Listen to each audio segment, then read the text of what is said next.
Well, here I am. I am now in my dorm room. I don't know how old these dorm rooms are, but I don't care. This is obviously one of the older wings or whatever, or older dorms. But I got my gear here, and it's a free place to stay for the night. More than I need. I'm going to turn this direction so you can see the dorm room. Um, all the the facilities or the drawers and things, and obviously laid out for two men to live in harmony as they go to school. Desks, another bed, and of course a nice big window that is open, and I got the night breezes in here. And let me tell you what, not too shabby for free. I am 11 miles up from the Napa Valley, and I don't have to pitch a tent.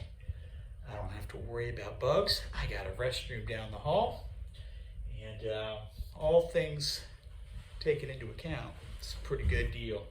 And I'm gonna get good sleep tonight because they got nice mattresses. I'll put my sleeping bag on. It's great, it's great. And I just spoke to my wife. She, as I've been telling you, my ultimate goal here is to head up the Pacific Coast Highway and meet up with my wife, who's gonna fly into Seattle. And she was just able to secure, we just found out today, she was able to secure 2 full weeks of an Airbnb at a very great price. We're gonna have everything we need, little kitchenette, restrooms, laundry. And so we're really gonna enjoy the Northwest in the Seattle area in quite some comfort. We weren't sure how we were gonna do it. We were talking about even just camping like I've been doing. Maybe combination of camping and hotel. That's actually what I've been doing, kind of mixing it up.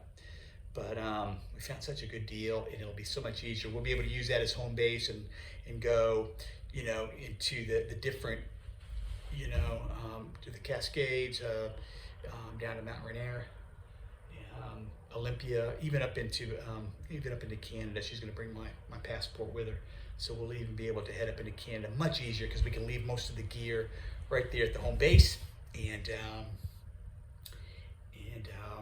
be able to really extend our visiting around, because not having to worry about finding campsites and all that. Particularly since I'm finding it a little harder. I don't think it'll be as hard up there, but just here in California it's been tough. But anyway, it'll still be a lot easier and a lot more comfortable for her. So all in all, it's been a good day. Things seem to be falling into place and working out. I can just now relax knowing Seattle's covered. I can enjoy cruising up the Pacific Coast Highway over the next 4 or 5 days, taking my time, not having to rush up there to settle things in. The bike seems to be running great, and my energy level is still high. I still feel good, and so not too shabby. I tell you what, let me just say this: if you have ever thought of taking a trip like this, listen, I know because I'm now doing it. I know what goes through your mind as you plan the trip. You start thinking about all the possible things that could go wrong. You wonder about all the logistics. You feel like you got to have everything worked out before you leave. Trust me, no, you don't. You really don't. You need to have a basic plan. You need to have, you need to work out a few days, but I'm planning as I'm going, essentially, and it's working out fine. Things just have a way of working out. You keep an open mind. You stay, again, you stay kind of free of any kind of deadlines. The only deadline I had is the 23rd when my wife is going to fly to Seattle. That's my only deadline. Otherwise, I can pretty much go where I want. But, you don't have to have it all worked out ahead of time.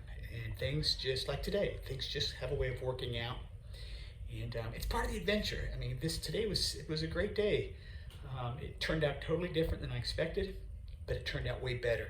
Had I remembered that this campus was so close to where I'd be visiting, I'd have worked this out ahead of time. But I didn't, but it didn't matter. It all worked out anyway. Somebody asked me, my friend today asked me, don't you get lonely?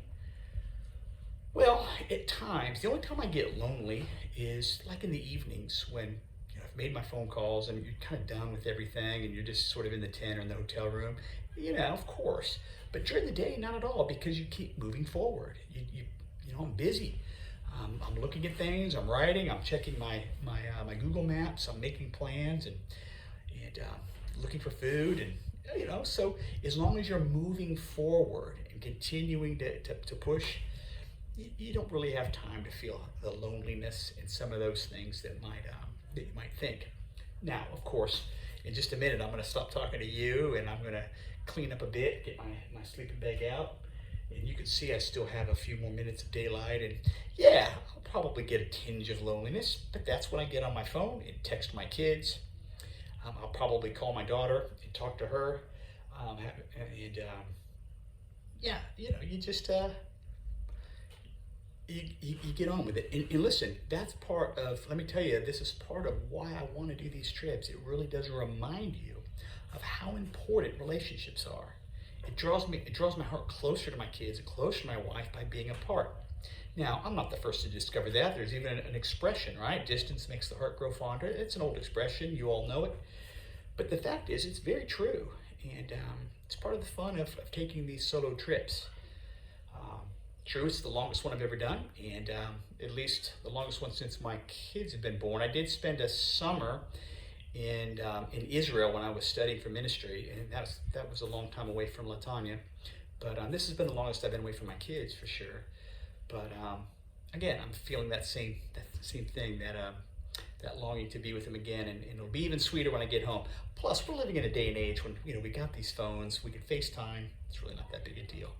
But anyway, I just wanted to make these comments here, let you see the inside of my dorm room, and just remind you of how blessed my day ended up being. So keep me in your prayers, of course. I want to be safe on the road, and can't wait to see all my community again. And those of you I have not met, I hope our paths cross someday. And thanks for watching.